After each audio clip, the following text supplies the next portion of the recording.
All right, letter 3. I just want to correct something from yesterday. Roman numeral C, it's 100, not 50. So you know. Whatever.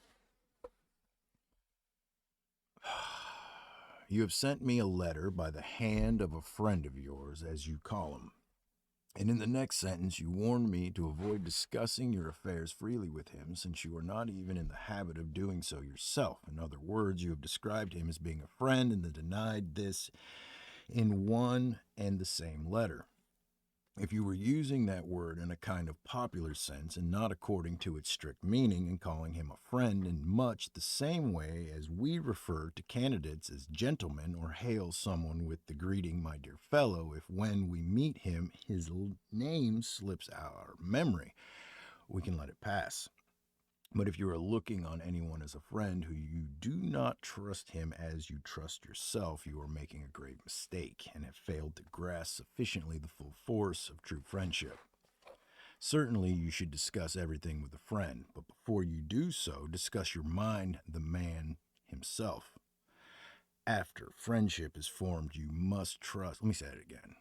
Certainly, you should discuss everything with a friend, but before you do so, discuss your mind, the man himself. After friendship is formed, you must trust, but before that, you must judge. Those people who, contrary to Theophrastus's advice, judge a man after they have made him their friend instead of the other way around, certainly put the cart before the horse. Think for a long time whether or not you should admit a given person to your friendship, but when you have decided to do so, welcome him heart and soul and speaks as unreservedly with him as you would yourself. You should, I need hardly say, live in such a way that there is nothing which you could not as easily tell your enemy as keep to yourself, but seeing the certain matters do arise on which convention decrees silence, the things you should share with your friend are all your worries and deliberations. Regard him as loyal, and you will make him loyal. Some men's fear of being deceived has taught people to deceive them. By their superstitiousness, they give them the right to do the wrong thing by them. Why should I keep back anything when I'm with a friend? Why shouldn't I imagine I'm alone when I'm in his company? There are certain people who tell any person they meet things that should only be confided to friends, unburdening themselves of whatever is on their minds into any ear they please.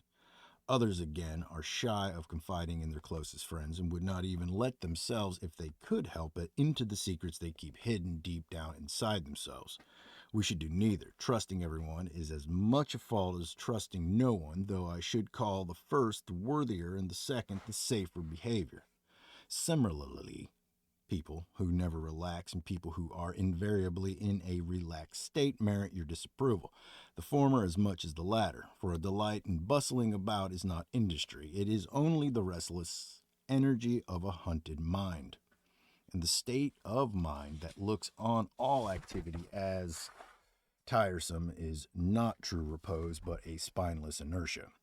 This prompts me to memorize something which I came across in Pomponius. Some men have shrunk so far into dark corners that objects in bright daylight seem quite blurred to them. A balanced combination of two attitudes is what we want. The active man should be able to take things easily, while the man who is inclined towards repose should be capable of action. Ask nature. She will tell you that she made both day and night. There you go.